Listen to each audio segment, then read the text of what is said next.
देवा को प्रणाम, शनि राजा को प्रणाम।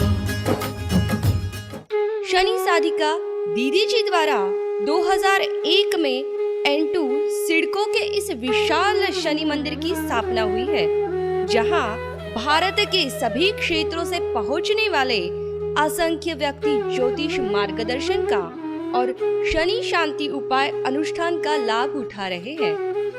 2005 में 4 एकड़ की भूमि में दीदी जी द्वारा श्री शनि आश्रम चिकलठाना औरंगाबाद की स्थापना हुई, जहां प्रतिवर्ष जनवरी में शनि साधना, शनि चिकित्सा शिविर में असंख्य व्यक्ति भाग लेते हैं।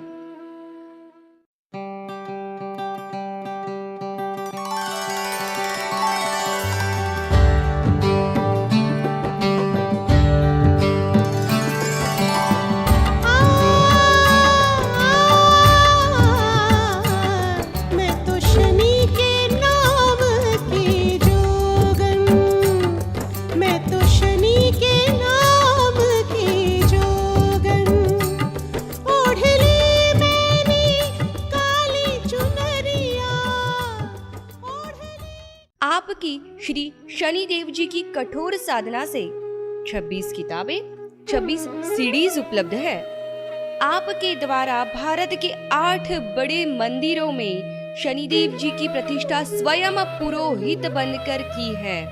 बम्बई की फिल्मी दुनिया में, बॉलीवुड में आप उनकी निजी मार्गदर्शक शनि एक्सपर्ट दीदी जी के नाम से प्रसिद्ध है। जन्म पत्रिका निर्माण में आपकी बराबरी कोई नहीं कर सकता। भारत के सैकड़ों कार्यक्रमों की सफलता के अलावा विदेशों में Nepal, Dubai, Malaysia, Singapore, Bangkok, USA आदि में अनेक आयोजन करने वाली आप भारत की पहली आध्यात्मिक महिला है।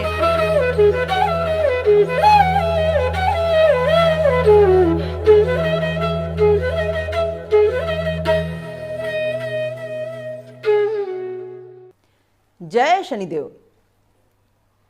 दर्शकों, आपने देखा होगा कि हमारे हिंदुस्तान में अहमदनगर के अंदर में एक शनि धाम है, शनि तीर्थ क्षेत्र है, श्री क्षेत्र शनि शिंगणापुर है। वहाँ पर अंग्रेजी में बन के आकार की एक प्रतिमा है। वो प्रतिमा जो अंग्रेजी में बन के आकार की है, वो असल में कहा जाता है कि स्वयंभू है, मिली हुई है। भक्तों ने नाले में बहकर आने वाली उस प्रतिमा की स्थापना गांव वालों के साथ मिलकर की हुई है और वह शनि धाम में विराजमान है। दिखने में अंग्रेजी के वन के आकार की दिखती है, जो 5 फीट 2 इंच की है। उसे देख देख कर लोगों ने शनिदेव जी का स्वरूप समझकर हमारे हिंदुस्तान के कई क्षेत्रों में ऐसी ही, कहीं लोहे की शिला के रूप में और कहीं पत्थर की ब्लैक स्टोन की शिला के रूप में लोगों ने शनिदेव जी के देवालय बनाए। अलग अलग साइज की प्रतिमाएं बनाई, किसी ने 1 फीट की, किसी ने 2 फीट की, किसी ने 5 फीट की, और शनि मंदिर में वो विराजमान की। और शनि मंदिर में अभिषेक के स्वरूप में शनि महाराज जी ऐसी प्रतिमा में दिखाई दिए। अब आपको ये जानना है कि ऐसी प्रतिमा जो वन के आकार की दिखती है, या शिंगणापुर से या कहीं दूसरे क्षेत्र से आप आते हैं तो देखकर आते हैं, उसका विज्ञान क्या है, रहस्य क्या है, क्यों ये लौह प्रतिमा हम पूजन के रूप में इस्तेमाल करते हैं। मैं छोटा सा प्रसंग आपको बताती हूँ। महाभारत काल में जब द्रौपदी पर शनि की महादशा आई तो उस समय 5 पांडवों का राज छिन गया। 5 पांडव जो थे वो बहुत प्रभावित हुए और 5 पांडव द्रौपदी को लेकर बन बन भटकने लगे। द्रौपदी जो श्री कृष्ण भगवान की अनन्य भक्ति थी, वो श्री कृष्ण भगवान से एक बार पूछने लगी कि हे केशव, हम सब आपके भक्त हैं, नारायण हमारे साथ में हैं, परमात्मा हमारा हाथ थामे हुए हैं, उसके बावजूद भी हमें अन्याय सहना पड़ा, उसके बावजूद भी हम दर दर भटक रहे हैं। लोगों ने हमारे साथ अन्याय करके हमें हमारे राज्य से वंचित कर दिया। हे प्रभु, आप ये बताएं ऐसा हमारे साथ क्यों हुआ, और हमें ये भी बताएं ऐसा हम क्या करें कि हमें इस कष्ट से मुक्ति मिले और हम हमारा खोया हुआ राज्य प्राप्त कर सकें। मैं मेरे पति की कैसे मदद करूं, और मैं क्या ऐसा करूं जिससे कि मुझसे ये तकलीफ दूर हो और सुखी जीवन मुझे मिल जाए। तो भगवान श्री कृष्ण कहने लगे कि द्रौपदी, आज जो ये तुम तकलीफ भोग रही हो उसका जो मुख्य कारण है वो है तुम्हारी शनि की दशा और तुम्हारे पूर्व जन्म कृत पीड़ा का भोग। तुम्हारे पति भी उससे प्रभावित हो रहे हैं, उनकी अपनी अपनी पूर्व जन्म की कर्म भोग की जो दशा है उसे वो भोग रहे हैं। उन्होंने कहा कि इसके लिए एक सीधा साधा उपाय है, वो मैं तुमसे कराता हूँ। तुम यदि सच्ची भक्ति से वो उपाय करोगी तो निश्चित रूप से तुम्हारे पतियों को खोया हुआ राज्य मिलेगा, और इतना ही नहीं, तुम भी सारे कष्टों से मुक्ति पा सकती हो। तब भगवान श्री कृष्ण ने कहा कि द्रौपदी, इस जंगल में तुम्हारे पति एक लोहे की प्रतिमा बनाएंगे जो बन के आकार की होगी। उस बन के आकार की लोहे की प्रतिमा पर तुमको 33 शनिवार तक अभिषेक करना है, और 33 शनिवार के व्रत रख के भगवान श्री कृष्ण जी ने कहा कि तुम शनिदेव जी को मनाओगी, क्योंकि शनिदेव जी ही पूर्व जन्म के सारे कर्मों के भोग देते हैं, कष्टों का निदान करते हैं। तुम उनकी प्रसन्नता के लिए कुछ उपाय करो, निश्चित रूप से उसका अच्छा फल तुम्हें तुम्हारी मनोकामना पूर्ति के लिए मिलेगा। तब द्रौपदी ने दर्शक को ऐसी लौह प्रतिमा तैयार कराई। उस जंगल में जहाँ वो भटक रहे थे कोई व्यवस्था ही नहीं थी, कहीं से मूर्ति भी नहीं मिल सकती थी। वहाँ पर मूर्ति के स्वरूप में मूर्ति को सम्मान देने के लिए शनि देव जी की धातु लोहे को मान देकर उन्होंने लौह अभिषेक की परंपरा की, और भगवान श्री कृष्ण के मार्गदर्शन में ये बन के आकार की एक लौह प्रतिमा तैयार की। द्रौपदी ने सबसे पहला अभिषेक महाभारत काल में उस समय इस पर प्रारंभ किया जब उन्हें वनवास मिला था, अज्ञातवास मिला था, जब वो अपना राजपाट खो चुके थे। उस समय उन्होंने कैसे अभिषेक किया और कैसे शनिदेव को मनाया, और कैसे शनिदेव जी ने उन्हें खोया हुआ राज दिलाया, कैसे शनिदेव जी ने उनको न्याय दिया, ये सब आप जानते हैं। मैं उसे एक छोटे से उपचार के रूप में दिखाना चाहती हूँ। तो आज हमारे साथ ये उपाय में सहयोग देने के लिए हमारी एक शनि सेविका साथ में बैठी हुई हैं। आप हैं संजीवनी माने मैडम। संजीवनी माने मैडम आपको प्रैक्टिकल करके दिखाएंगी कि हम कैसे करें, किस तरीके से करें, जिससे कि शनिदेव जी प्रसन्न हों और पूर्व जन्म से जो हम अपनी आत्मा के साथ में कुछ कर्म भोग लेकर आए हैं, उन कर्म भोगों की अशुभता कम हो और शुभता जागृत हो। तो देखिए, ऐसे एक पात्र में हमने लौह प्रतिमा रखी है। पात्र छोटा बड़ा हो सकता है, मूर्ति भी छोटी बड़ी हो सकती है, आपकी सुविधा के अनुसार जहाँ आपको जैसी प्राप्त हो वैसा आप आयोजन रख सकते हैं। अब हमने शुद्ध इसमें तेल लिया है। हमारे हाथ में तो शुद्ध तिल का तेल है। तिल का तेल और सरसों का तेल, ये दो तेल शनिदेव जी के अभिषेक के सर्वोत्तम तेल हैं। हम अब शुद्ध तेल से शनिदेव का अभिषेक करेंगे। शनिदेव के अभिषेक के तमाम मंत्र हैं। आपको जो भी मंत्र जिस रूप में भी आता हो आप उस रूप में कर सकते हैं। चूँकि मैं शनि साधक हूँ और शनिदेव की अनन्य भक्त हूँ, और मुझे शनिदेव जी की भक्ति के कारण बहुत सारे शनि मंत्रों का ज्ञान है, इसलिए मैं अच्छे से अभिषेक किया करती हूँ। या यहाँ आने वाले शनि आश्रम औरंगाबाद महाराष्ट्र में भाग लेने वाले जितने भी मेरे लोग पूजा करने आते हैं उनको कराया करती हूँ। उसकी एक झलकी मैं आपको दिखा रही हूँ। आप सिर्फ ओम शम शनिश्चराय नमः मंत्र से भी अभिषेक करेंगे तो भी शनि महाराज जी आपसे जरूर प्रसन्न होंगे। तो देखिए, मैं मंत्र बोल रही हूँ और ये अभिषेक कर रही हैं। रविनंदन नमोस्तुते, नमो महाकाल रूपिणे, कुरूराय नमोस्तुते, ग्रह श्रेष्ठाय नमो नमः, तेल प्रियाय नमोस्तुते, नमो वै वाण धारणे, खड्गे धारणे नमोस्तुते, शिवप्रियाय नमो नमः, योगेश्वर नमोस्तुभ्यं, सिद्धेश्वर नमोस्तुभ्यं, कृष्णाय नमोस्तुभ्यं, नमो सर्वशत्रुविमर्दिने, सर्वमंगलमांगल्ये सर्वशत्रुविमर्दिने, आरोग्य आयुष यश कीर्ति सुख शांति वृद्धि कुरुष्म, ते महाकालाय नमः, ते महाकालाय नमः। ओम नीलांजनाय नमः, ओम सूरपुत्राय नमः, ओम यमाग्रजाय नमः, ओम छायासुताय नमः, ओम भीमरूपाय नमः, ओम न्यायाधीशाय नमः, ओम शमशनिश्चराय नमः, ओम यमाग्रजाय नमः, ओम यमुना भ्राताय नमः, ओम शिवप्रियाय नमः, ओम श्री शनिश्चर देवताभ्यो नमः, ओम कृष्णो नमः, ओम रौद्रांतको नमः, ओम बभ्रू नमः, ओम श्री कृष्णाय नमः, ओम कोड़ंतको नमः, ओम शमशनिश्चराय नमः, ओम श्री शनिश्चर देवताभ्यो नमः, ओम प्रां प्रीं प्रों सा शनिश्चराय नमः, ओम ख्रां ख्रीं ख्रौं सा शनिश्चराय नमः,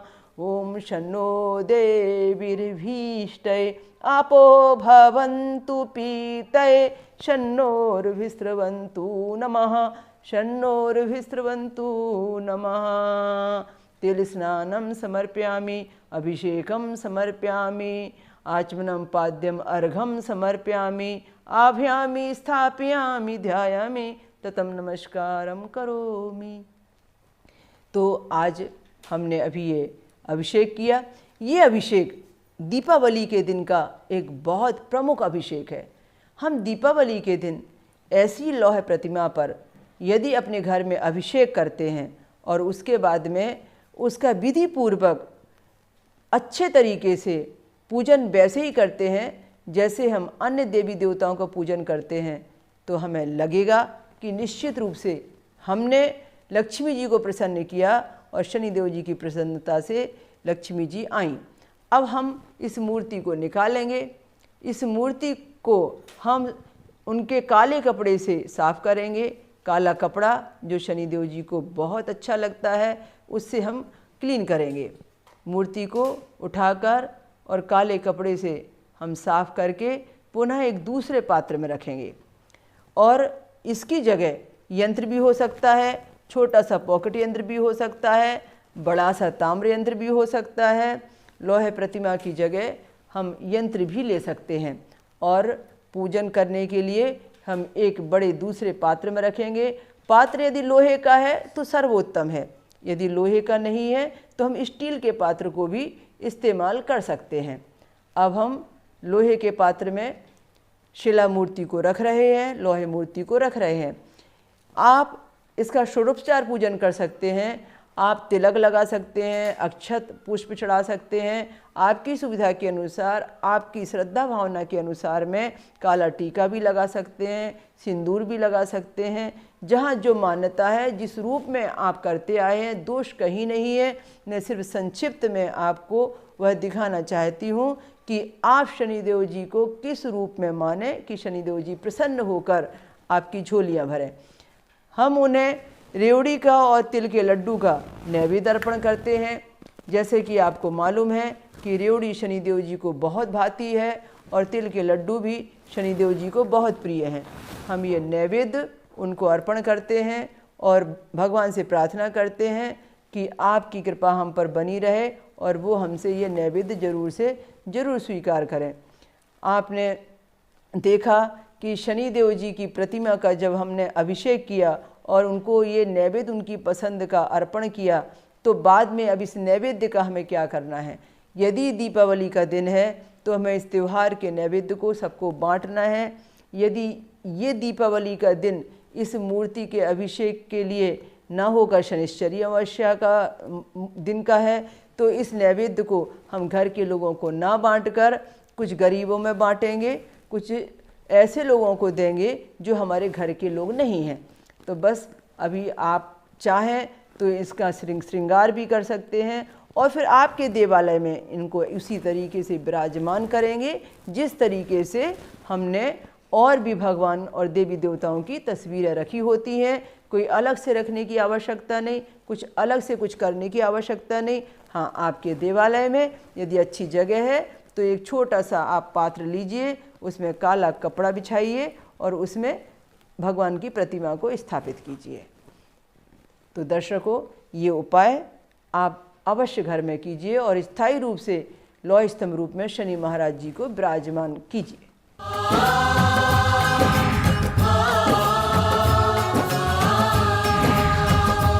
शनि देवा को प्रणाम, शनि राजा को प्रणाम। प्रश्न आया है, शनि साधना शनि चिकित्सा शिविर के बारे में जानना चाहते हैं। आपने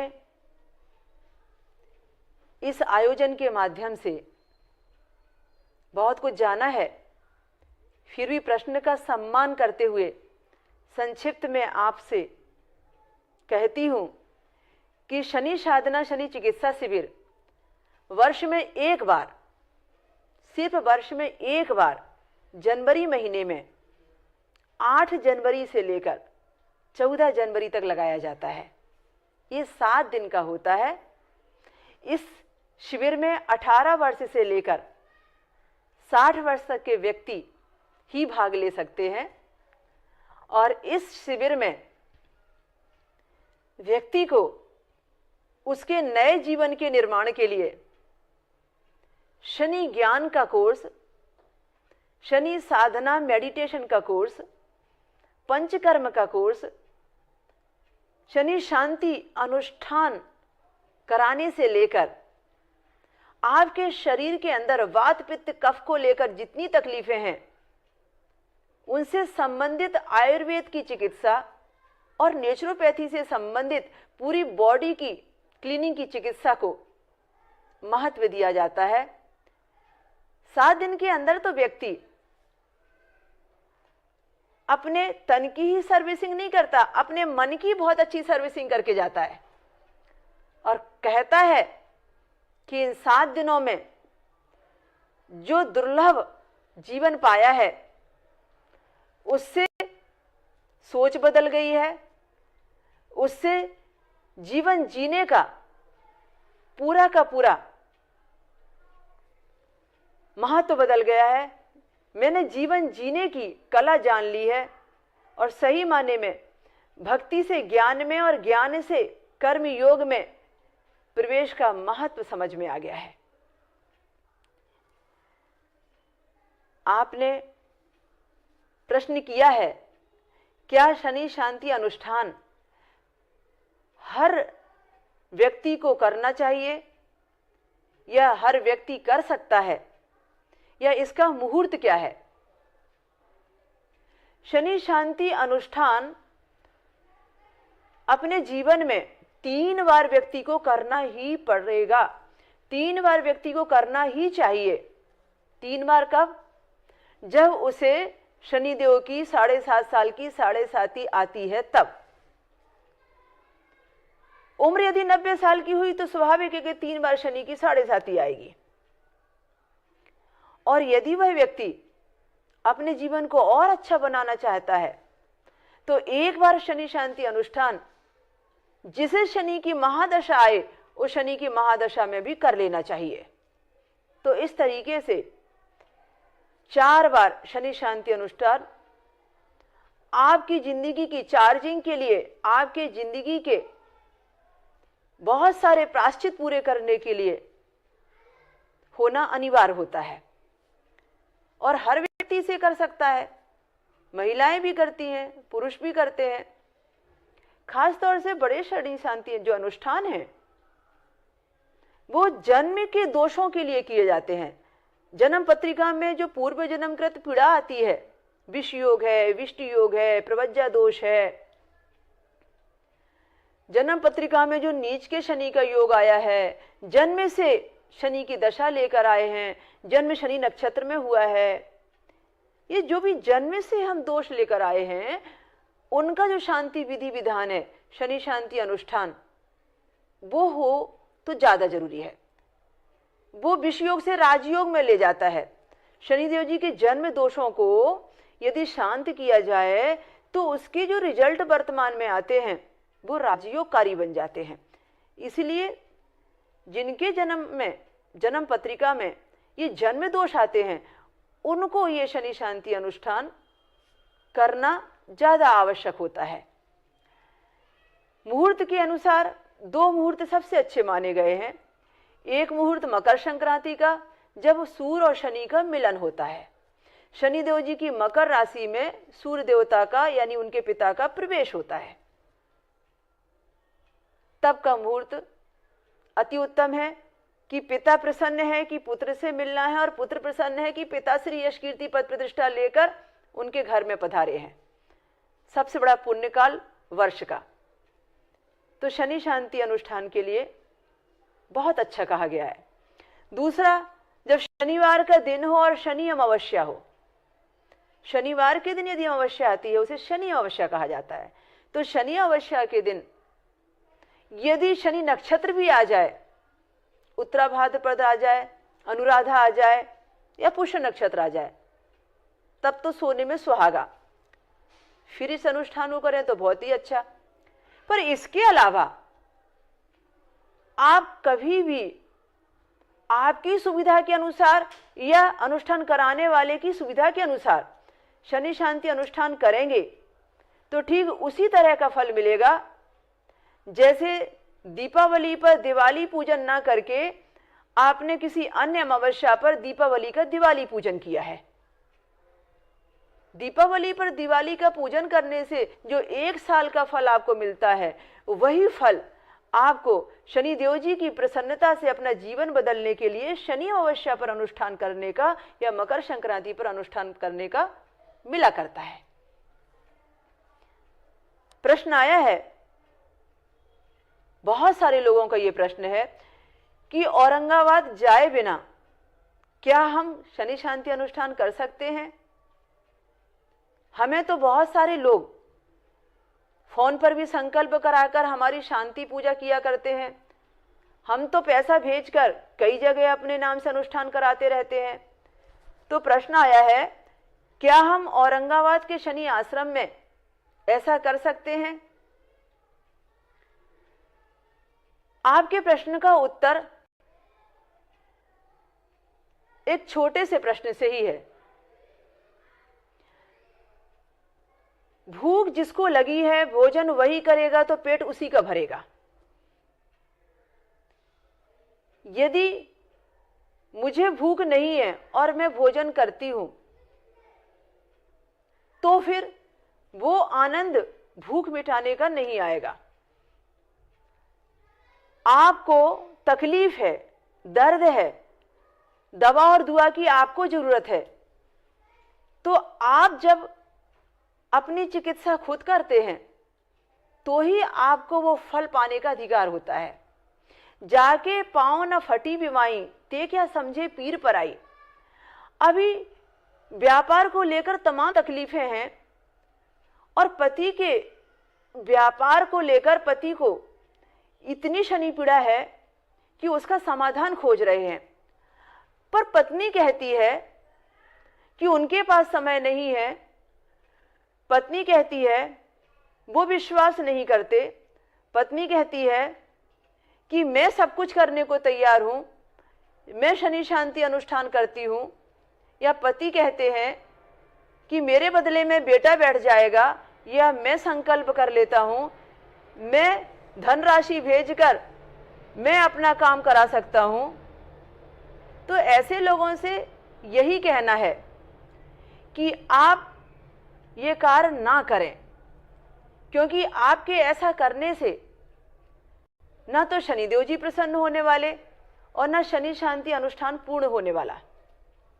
शनि शांति अनुष्ठान के लिए अति आवश्यक होता है कि जो व्यक्ति अनुष्ठान करने जा रहा है वह स्वयं प्रार्थना करे, स्वयं दरबार तक पहुँचे, स्वयं अपने हाथों से सारी प्रतिक्रियाएं करे, स्वयं अपने हाथों से पौराणिक और वैदिक उपचार विधि पूर्वक करे। यदि वह व्यक्ति संकल्प लेता है या वह व्यक्ति अनुष्ठान राशि भेजकर किसी दूसरे को अपनी जगह भेजता है, तो उससे 50% से अधिक रिजल्ट आपको नहीं मिल पाता। इसलिए हमारे शनि आश्रम औरंगाबाद में,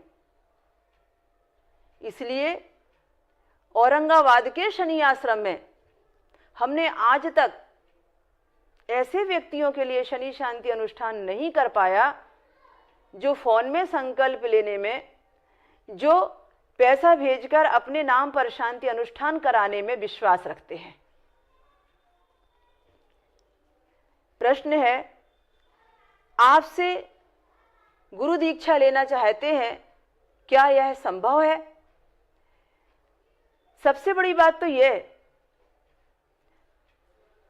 कि मुझे नहीं लगता कि मुझ में इतनी पात्रता है कि मैं गुरु दीक्षा दे पाऊं।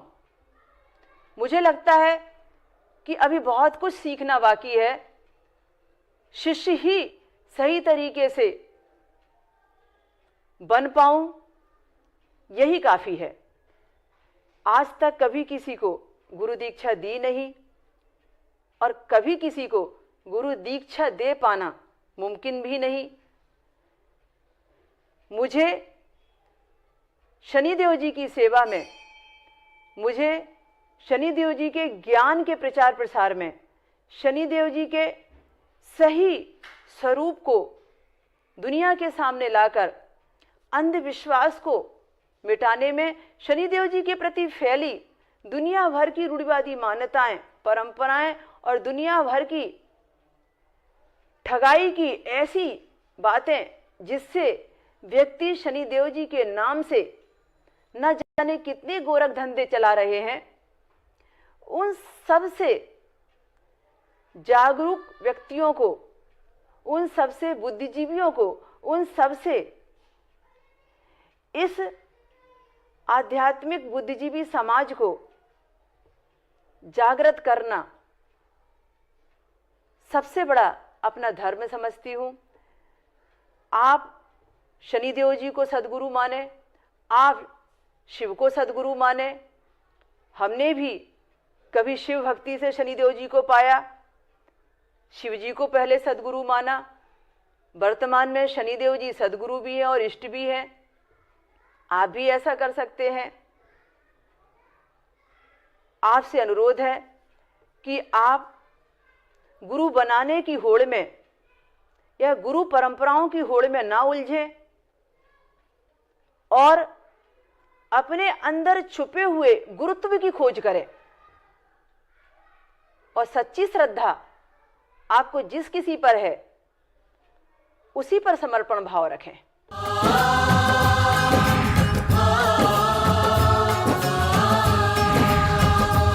शनि देवा को प्रणाम, शनि राजा को प्रणाम।